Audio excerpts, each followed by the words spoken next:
And we're live. Go ahead, Commissioner Hutchins. All right. Good afternoon and welcome to the April 29th, 2020 briefing by Washington State Department of Transportation, Commercial Aviation Coordinating Commission. By way of introduction, I'm John Hutchings, the chair of the board. We also have Vice Chair Commissioner Ty Menser and Commissioner Gary Edwards in attendance, Ramiro Chavez, our county manager, and our CPED Director, Josh Cummings, and our Economic Development Coordinator, Jenica Machado. And Robin Campbell, the Assistant County Manager, is signed in and should be back momentarily. And so, Scott, please introduce yourselves. Robert? So thank you, sir. My name is Dave Fleckenstein. I'm the director for the WSDOT Aviation Division, and I'm also the chair for the Commercial Aviation Coordinating Commission. On the phone with us today, as well as Rob Hodgman. So Rob is the senior aviation planner for the aviation division, and he's also our pseudo lead consultant for this, as he's kind of driving the train as the key planner. We also have Warren Hendrickson. Warren Hendrickson is the vice chair for the commission, and he's also the director at the Port of Bremerton, or the Bremerton National Airport. Beautiful, thank you. Is there anybody I've missed? Okay, now we have 1 hour, so we have until 2 o'clock. And who's going to kick this off? Sir, that's going to be me. I'll drive the train, and you guys can talk. Stop me at any time that you would like. So allow me to frame it, please. And this is something that you've heard over the last couple of months as to the potential study that's going on to site a potential regional airport and somewhere in Thurston County. Jenica has coordinated this effort. In this presentation is just to give you additional information related to this effort. Jenica, you want to add anything? Unmute. So Josh, Jennifer, Brett, and I had met with David and Robert to discuss the purpose of the Commercial Aviation Coordinating Commission and the possibilities of commercial airport siting within Thurston County on February 13th. And so this meeting is to follow up those discussions. Thank you. Well, thanks, Jenica. With that, I'll get started. And again, the purpose of this briefing, it is just an informational briefing to let you know what the commission has been doing and some of the steps that we're taking in the future, especially in the light of what's occurred with COVID-19. So why this all came about in the first place is really stems from growth in air passenger and air cargo service within the state of Washington, especially when you look at SeaTac. And the expansion that has been occurring at SeaTac, and what we know based on information that we've gathered as to where demand is going in the future, or was going in the future before COVID-19. But I'll talk a little bit about that. But it's also about some of the concerns in regards to that growth, environmental concerns, the impacts to health, social, and economic impacts as well. So the legislators got together and said, the best thing that we can do is take all of the past studies that have been done that have looked at this problem, and there have been quite a few that we'll probably reference during this brief, and get a team together to look at that information to see, can we solve this problem that we know is going to hit us in the future with air passenger and air cargo demand within the state. So the key point in here is that legislators are seeking to identify a location for a new primary commercial aviation facility. And that was detailed in the Senate Substitution Bill 5370 that outlines the work of the commission. And we've been following along those guidelines. So what we do know today, though, is that COVID-19 has changed a lot of things in regards to air passenger travel and air freight. So airlines have reportedly said that they don't expect to see the same levels that we had at the end of 2019 until somewhere around 2021, 2022, or even past that, depending on how people's mindset changes on air travel. So, many of the people in the commission, many of the commission members think that, that probably just bought us a few years because we knew this problem we were faced with this problem. So now we have more time to react to it, essentially. So the commission came up with the charter, and the charter is mainly based on what's in the legislation. And there's three key things in here as well. The commission has to identify a short list of no more than 6 airports by January 1st, 2021. And then they have to whittle that down to top two airports by September 1st, 2021. And then by January of 2022, we have to identify a single preferred location. And as we do that, we need to look at, is it even feasible to build an aviation facility in the location that's being called for? And then what are the potential impacts from the environment, community, and the economic impacts of doing so?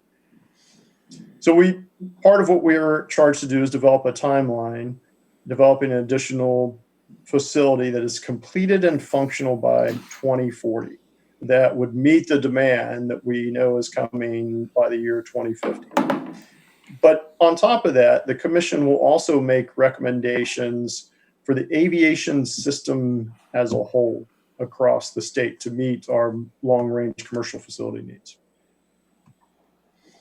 And another key point that's important to note is this task for the commission could involve expanding an existing airport or facility, or it could include a greenfield site or a brand new facility built somewhere within Washington state to meet the demand. And finally, we have to deliver a final report on January 1st, 2022. I will tell you that I expect that the legislators, when they meet again in session, will look at the commission's work and may make some recommendations to push this out a little bit to the right so that we fully understand what the impacts of COVID-19 are going to be. Some guiding principles that the commission works off of. And I will tell you that the commission spent a little bit of time deciding, what's the most important of these guiding principles. And at the end of the day, it came up that they're all important. So we try and look at each one of these equally, and starting with environmental responsibility and the impacts that a facility like this could have in the future, and the sustainability of a facility once you build it, and then the economic feasibility. Can we fund, or could a sponsor and the state and the federal government fund what's recommended by the commission? And then finally, we wanted to make sure that that we looked at the social equity. Is what is being proposed, is it fair, and does everyone have a voice in the commission's work? And finally, what's the public benefit? Does it really benefit the greater good over a small group or entity? And we want to make sure that happens.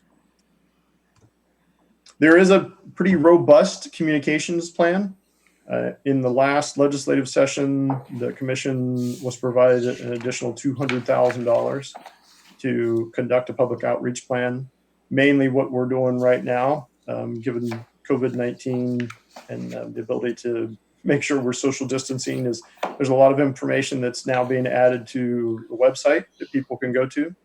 And as the commission's work takes place, and I'll talk a little bit about what we've done in the interim, we are sending emails out to not only commission members, but for interested parties that have signed up to receive direct emails on the commission's work. So here's the real challenge. The real challenge is that we know by 2050 that we're faced with a demand that is double of what SeaTac had experienced in 2019, essentially. And there's kind of two marks there that you'll see, that dashed line, and you'll see a line underneath that. And part of that is based on SeaTac's ability to carry out planned projects. So at one threshold, we know we're going to have a demand of 22 million. At another threshold, the demand could be as high as 27 million. So what that really means is we need another SeaTac sized facility or facilities to be able to meet this projected demand in the future. When we look at demand and where this facility should be constructed or what airport should be modified, we looked at population base as one of those things, and it clearly tells us that the Puget Sound region is where the demand is. And this is just kind of a snapshot of the 5 counties and what their projections for growth are over a 20-year period. And 4 of the 5 of those fastest growing counties are in the Puget Sound region.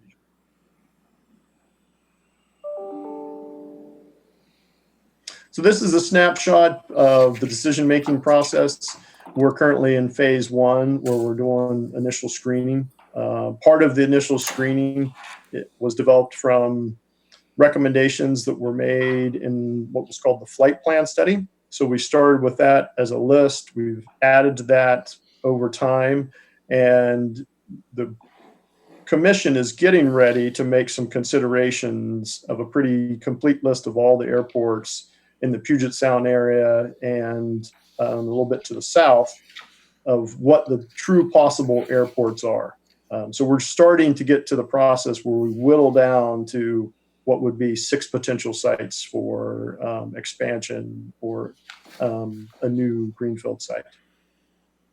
Then we'll go into phase 2, which is evaluation. So we'll take those 6 airports, and then we'll evaluate each one of them as we get into ranking them into 2 sites. And then finally, we'll have a final recommendation. And again, that final recommendation will have one preferred site, but it'll have other recommendations as well pertaining to commercial passenger service, air cargo.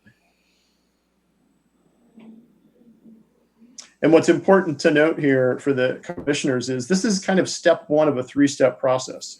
So the commission would make a recommendation.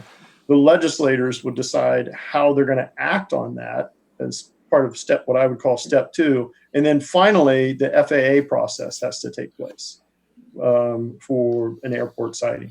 And that can come in kind of one of 2 ways from the FAA. If we're talking about expanding an existing airport, it's really what's referred to as an update to an existing airport's master plan. They still have to go through a pretty rigorous process, but not as rigorous as a greenfield site where they would have to do a new airport siting. What our hope is the information derived from the commission's work will be fed into whatever work the FAA has to do. And we're working in parallel with the FAA. The airport district office here in the Northwest as well as the regional office, so that we don't make a recommendation that ultimately the FAA would not support. And that's some of the initial things that are building that list of 6. We looked at initial land and what would be required for either an existing facility or something like a SeaTac sized facility, which would require as much as 4,600 acres of land. What do the existing facilities look like? The runway lengths, available land, and adequate space to add a runway. And we added this information about adequate space to add a runway because many of our commissioners believe if it's an airport that has 1 runway, they want it to be expandable to 2 to be able to meet demand in the future. And then environmental constraints. We know, across the state, given endangered species, or whatever the case may be, there are some airports that may be more problematic than others in terms of bringing in commercial service. Population to approximated population centers. What's the travel time that's required to get to the airport from where the main part of the population is? So we've looked at both 60-minute and 90-minute drive times to the different airport potential sites. And at the end of the day, there has to be an airport sponsor. So someone has to step up and say, yes, we're gonna be the sponsor for the airport, whether it's a county, a port, city, it could be a private-public partnership. But someone has to join in that endeavor. And of course, there's funding that would come along with that. So that's a big consideration for the local community. So there's both pros and cons. There's obviously upfront costs, but if you look and see what the benefits are in regards to the economics, you can just take SeaTac as an example of the billions of dollars that come out of that facility. The commission asked us to recently add airspace and population density. So looking at airspace, are there already issues with a particular airport, whether it's the military, commercial air, or something else that would make it problematic for that airport to be a contender? And then population, looking at, if we're going to look at building at an existing site, what's the density of the population that's already in close proximity to that airport? Because there's a lot of airports in the western part of our state, but over time there's been a lot of encroachments where now neighborhoods are right up against the fences of those airports. So that might make it problematic, obviously. So there are three basic strategies that the commission has looked at. One is, building one very large SeaTac-sized airport. Two would be expanding or improving upon one or more existing airports to meet the demand. And then the third would be a combination of the first two, where we've referred to this as kind of a bridging strategy, where you take some existing airports and expand one or more of those to meet the near-term demand while you do all of the planning, environmental work, FAA work, et cetera, to be able to build another SeaTac-sized facility somewhere in the state of Washington to meet that demand. And recently, the commission, through what we're calling a workbook to keep the commission working while we're not able to meet in person, the commission has decided that the preference is to pursue the strategy that incorporates both the large airport, a SeaTac-sized airport, and adding to an existing airport in the near term as a bridging strategy. So we actually think that's a good approach to take, especially given the unknowns with air transportation in the future right now and how that's all going to play out. And this is the last slide. What's really difficult about the commission's work is you have to think 20 to 30 years out in the future. And the way we travel 20 to 30 years from now is completely different from how we're traveling right now. If you think about some of the things that we do now, standing in TSA lines, use of cell phones, calling up an Uber, all of that stuff is going to change, and some of it's going to go away completely. So, the commission has spent a lot of time thinking about, all right, what's the future going to be like, especially in light of some of the new technology that's coming out, electric aircraft, unmanned aircraft, et cetera. That's also going to change the shape of air transportation in the future. So it's just something to think about. And finally, there's my contact information. You can go to the WSDOT website and look for the CAC work, and you'll also see additional points of contact there as well. So we're open for any questions that anyone might have at this point. I know I have several questions. Thank you very much for that presentation, eye-opening. But I'll start with the commissioners. Commissioner Menser?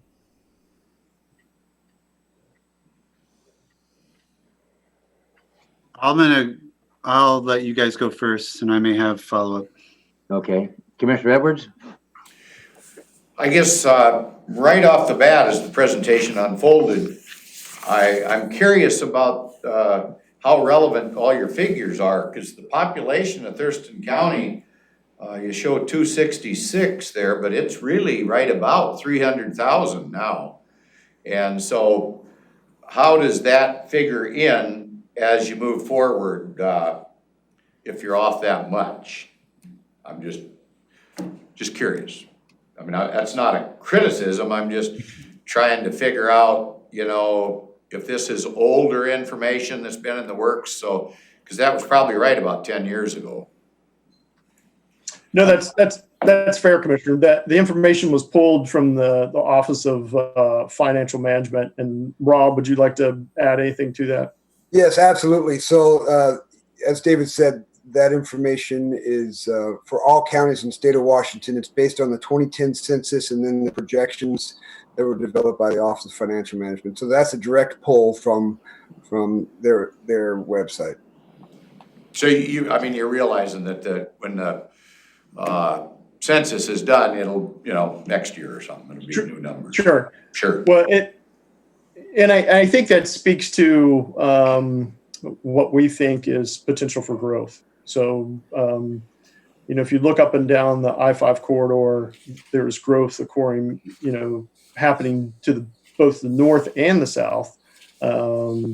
And I think there's more room for growth in the south, obviously, for a number of reasons right now. And I think what you just pointed out was a reflection of that. I do think that you're gonna have quite a few probably issues that are going to change as we move forward, just based on this virus business that we're dealing with. Not only the local economy is gonna change within the next 3 or 4 months, so how's the public gonna feel about this as we bear down on a depression, if you will? I don't know, I guess nobody likes to use that term. But I do think even under the Growth Management Act, we're gonna have some changes based on the efficiencies that we've found working from home, for an example. So we're going to probably have a little less traffic, possibly, a little less carbon footprint, more rural growth, because that condensed style living, condo living or what, I believe that's gonna come under scrutiny under growth management. You're gonna find that quite a few folks are gonna realize they can be an engineer for Boeing and live out here and have the American dream on 5 acres of land and do their work remotely. So I just, you're probably timely, because if you at least identify a site and get something in place sooner rather than later, you'll be more successful, because I really see a change coming on our population spreading out into rural America. A lot of people aren't very happy with this close quarters, and I think that's all gonna be rethought. I'm no expert on that field, but I really do think there's gonna be some changes coming that it might behoove you to identify a spot, even though you're thinking you get to postpone this for a little while, because you're right, we're gonna have less air traffic for sure for a while.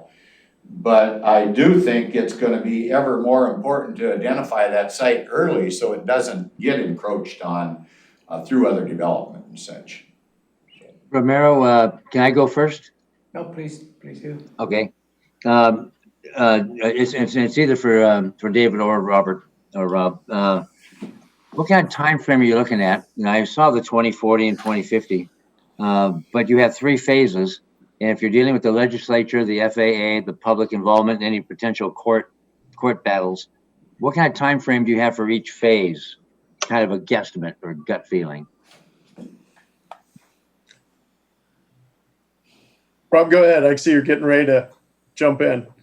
Always after you, sir. So we've done a little bit of loose math as far as once a decision or a recommendation is made by the commission to the legislature, what is the timing there involved? And it really is subdivided into the 2 solutions that David had discussed. One of them is a large primary airport, most likely on a greenfield site, and that's about a 20-year acquisition process, maybe a little bit more than that. Whereas we got a little bit more granularity on the expansion of a site. We worked with the FAA, the Seattle Airport District Office, and they've told us that if we're going to do a greenfield site, there has to be a feasibility study done. Whereas if it's going to be expansion of an existing site, that really is more an airport master plan. And we understand that Olympia Regional Airport is teed up to begin their airport master plan in the near future. We think that timeline is about 10 years. and that's working through developing the concept, the capital investment programming with the FAA, the environmental, the design, the construction, and the substantial completion of the projects in order to be able to put that into action. However, we also recognize that this could be kind of an iterative approach. By that I mean, while some of the commissioners would like an outcome of 2 parallel runways, we think we could take small steps and perhaps an existing runway and then expand that runway and begin commercial service at that point. And then the second runway may come later. So it could end up over the life of the project be 2 or 3 decades. Okay. And then one final question at this, or do you have some, David? I would just add to that, there are some other potential solutions that could be done in the near term. We've had a lot of comments about why don't we just expand Payne Field? They just brought on commercial service. So in the near term, there could be a motion to expand their service that would take up some of that demand. But other than that, Rob's pretty right on, I think, with timelines. Okay. And one final question from me at this point, and that is, you're looking for a sponsor. You have to have a sponsor. Does that include a co-sponsor? And do you have a sponsor? Is it the Port of Olympia? And what is their take on this? Sir, you came in broken. Could you say that again? Yeah, I must have had a satellite coming right over the top of me. You're looking for a sponsor, or you need a sponsor or a co-sponsor. And I don't know if you take 2 co-sponsors. What's the Port of Olympia's position on this? Are they sponsoring you? That they want to sponsor? Where are you with that?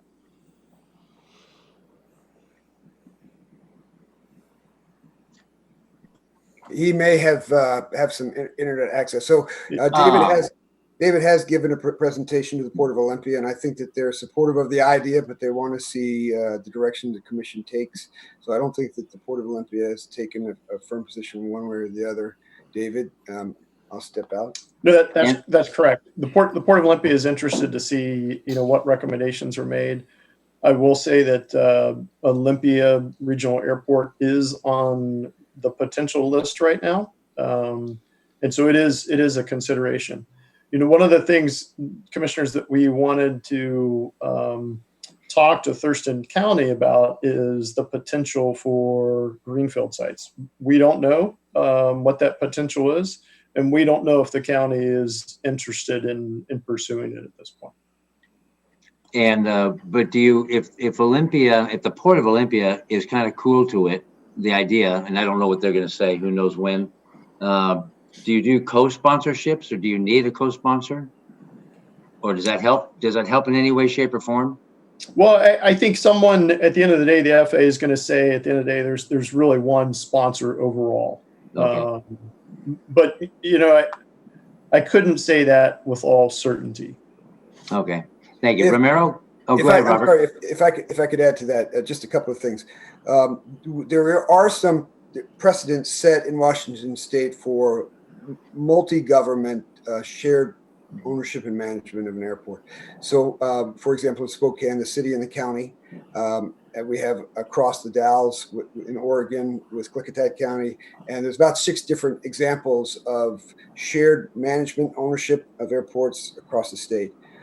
So if the port and the county were interested in partnering, and there certainly are a couple of tools how to do that. One of them is joint use, and I'm sorry, I'm failing the other mechanism in RCW. I did want to bring up one other thought, though, and that is that we recognize that the county has both a public works and a sheriff's office due south of the runway. And Olympia Regional is currently 5,500 feet, and we estimate probably 7,500 feet would be the minimum level that airport would need in order to be able to have any meaningful domestic air travel support. And just kind of a bird's eye view, it looks like that would not touch the county's facilities, but there would be some impacts because it's pretty much right on the flight path. So I just wanted to put that in your thought process. We're very mindful of that. We see there's a pretty substantial capital investment there, and we would want the county to be able to be supportive of something like that. Well, I'm intrigued by the idea of a Thurston County Regional Airport. Romero? Yeah, and I think David touched base on this greenfield option that will be outside of the footprint of the portable Olympia Airport, I believe. And at some point early in the year, I was made aware of a map, geographic map of Thurston County, where it was very telling related to the footprint of this particular effort if we were to go outside of the footprint of the Port of Olympia. I was hoping to see that on your presentation today. How come that changed in terms of, because that would have been very telling for the commissioners to see what a greenfield, a brand new site in Thurston County would look like, because the footprint, as I think Robert stated, the footprint aside from the Port of Olympia Airport, it was significant. David, this is Josh. So it would kind of be helpful, the three phases that you had in the plan that was You're created. coming across muffled, Josh. Yeah, that's not better. Can't hear you at all. That's worse. Okay. How about now? Better. Good, Josh. Okay. David, the plan that you guys dusted off, I think, from the 80s, The flight plan study. Yep. I think being more clear on what the phase 3 was. Phase 1, SeaTac, phase 2, Painfield, phase 3. Go for it. Yeah, thanks. So in the flight plan study, there were 3 recommendations that were made. The first recommendation was to add a 3rd runway to SeaTac, which that was done. The second recommendation out of that to meet demand in the future was to bring commercial service to Payne Field. That was done. The third recommendation out of that flight plan was to establish commercial service somewhere in the south of SeaTac. So that leads us to Olympia area or somewhere further south if you just look at that flight plan study itself and how it's playing out. And so it was the Hey, go ahead, acre. Josh. Go ahead, Josh. I'll get to Gary. Go ahead. And so I think back to Romero's question, the size of what 4,600 acres looks like and where you were contemplating that space may be available in Thurston County would be helpful. So back from the flight plan study, they had looked at the Black Lake area for a potential siting area for an airport. But, just like all things else, growth has occurred in many of the areas that were looked at in the flight plan. So some of the airports that were potential contenders back when the flight plan was done, or the areas may not be contenders now, or would be very problematic just because of growth and where people built houses and established residences. All right, Gary? I guess just based on this meeting, I'm sure we will now start getting inquiries as individual commissioners about what's going on and when do we get our say, the public. We've got a pretty active community, and so things like, I know Shelton's been talked about in the past. I think Bremerton was talked about as well. So how do those fit in if we've already had encroachment on potential sites? How do you come up with at least allowing the public to have input in some fashion? Because they don't know, I'm sure they won't know if they're in a potential site or not until you make some kind of a selection. There's gonna be lots of maybes out there, but I don't know when you get to 2 or 3 locations, selected at that point. Sure. And it's a good point. So, and that's part of one of the things that we were working through with the commission requesting additional funding for public outreach.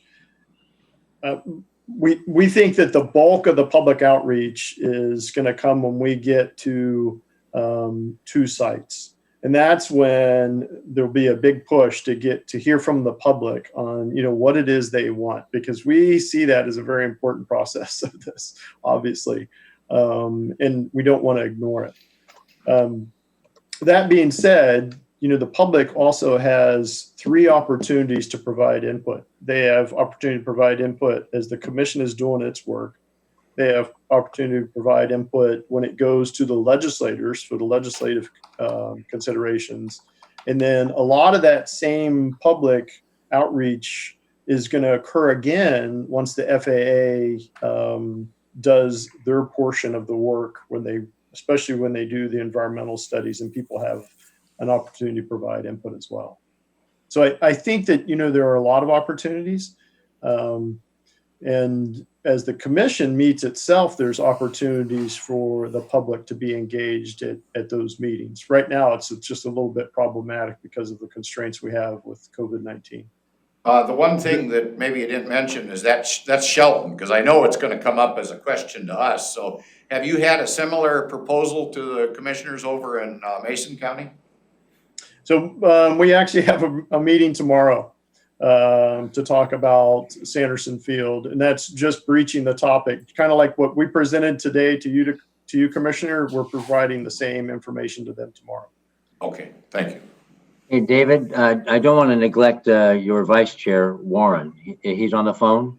I want to give him a chance to chime in if he'd like to. Well, thank you, sir. I appreciate that. Yeah, Warren Hendrickson, Airport Manager, Port of Bremerton, and Vice Chair of the Commission. I appreciate the opportunity to sit and listen in. I envision that a very similar meeting will take place with the Port of Bremerton Commissioners tied with Kitsap County, as well as the cities of Bremerton and Port Orchard. And so the opportunity today was just to go ahead and observe this particular presentation. And I expect in coming months that sometime in the very near future, we'll be having a very similar dialogue in the Kitsap County elected environment as well. So it'll be interesting to see how this plays out. It's fascinating. There's no question that we have the right people at the table among the commission members, both voting and non-voting, to make a critical thinking decision and the best path going forward. So I'm just pleased to be part of the process. Wonderful. Thank you, sir. Any other questions? No, just raise your hand if you have a question. But Robert, were you able to get that slide up? Yes, I am. Give me just one moment. I'll put that up on the screen for you. Well, while you're doing that, does anybody have any other questions? Jenica, anybody else that hasn't spoken yet? Okay. So this is from the 1992 flight plan. This is a direct pull. That was a combined effort between the Port of Seattle and the Puget Sound Regional Council, and they provided several recommendations, but there was a shorter list of airport sites and greenfield sites that they suggested, and the Black Lake area is one. So this is kind of a sketch, and you can see this is the runway, the single runway configuration, and then here is a version with 2 runways, and the next slide has got a satellite map overlay. And so you can see the yellow circle with Olympia Regional Airport, and then you can see kind of the shaded area where it was proposed at that time. This is a relatively recent Google Maps photo, and so there certainly is development there, but it's not dense urban development. And so, we would be interested, first of all, if this is an area that the commission would be interested in considering, if that would be feasible, if the commission is even interested in the greenfield site. Okay, very interesting. Any feedback from commissioners? Okay, Romero, anything? Yeah, so kind of echoing Ramiro's original comment. I mean, when I first heard about this, I was thinking about the possible expansion of our existing field, and that was intriguing. Seeing that map, we just finished a year plus community battle over a industrialization project just on the other side of the I-5, similarly situated toward that Miller-Sylvania State Park, where we had 7,000 citizens opposing that project versus 6 citizens in favor. And this is kind of just on the other side of the I-5, but it would be a similar disruption to that part of the county. The thing that I would point out is that when you look at us, when you look at Pugetopolis as an area, we're kind of the southern, the northern part of our county is kind of the southern wall. And Olympia is an urban environment, but as soon as you get south and anywhere east west, it becomes rural. And so I think people in Thurston County are kind of fiercely protective of that wall, so to speak. Dropping a huge airport, right beyond that wall, I think is going to provoke a lot of community opposition. If there's a way to become a supplemental airport with some really sensible expansion of our existing facility, I think that's more tenable to that's my guess is that's going to be more tenable to the community than a greenfield big time SeaTac type of approach. That's my 2 cents. It's all right. That's a great comment. We're very cognizant of the obstacles to building on a greenfield site. And I will say that a lot of the commissioners really want to explore just how feasible it is to expand existing facilities, just because of what you're saying. A lot of people do not want to see a large facility, built anywhere near their backyard. And we have done some initial outreach where we got some feedback from members of the community, and many of them said, we need to put our money into existing facilities to see what we can do there first. And did you say a greenfield, it takes up about 46, you need 4,600 acres? That's what we think based on what has been successful across the country. That's about the approximate size that's needed. All right, thank you. Anybody, any else? Any other feedback? Questions? No? Yeah, hey, Hutch? Yeah. Is there any thought about doing something in conjunction with the military? I know maybe not up around Pierce County, but we've got a lot of military land that's open in Thurston County. Obviously, that's not the intention of it, but as they consolidate bases around the country, it could even be possibly utilized in, I don't know, we hate to even talk about warfare, but in time of war, it could be utilized as a defense position as well. Is there any talk at all doing anything like that with those folks over at McCord Lewis area? Well, yes, sir, there has been. McCord has been looked at. McCord is on the list. And several of the commission members wanted to keep it on the list. But I will tell you that there currently is not congressional support for it. We've had 2 or 3 congressmen already weigh in and have asked the commission not to consider it. Yeah, so there's some support from commission members, but there's not congressional support right now from our local congressional delegation. Okay, thanks.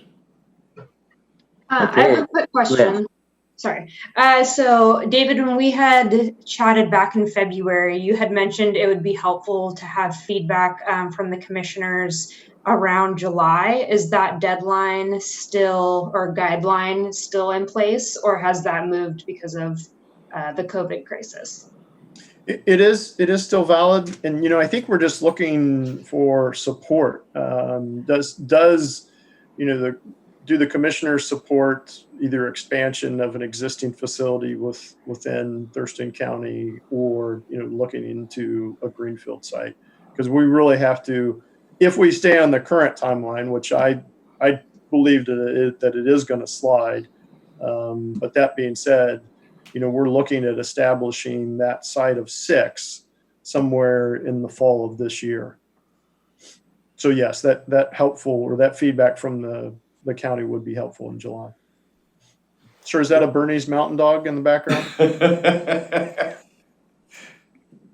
Hutch, that was Yeah, for you. He's only 6 months old, and you saw how big his head is. If I could add to that just a little bit, you may also be aware that Puget Sound Regional Council has been funded by the FAA and is currently undergoing aviation-based regional baseline study.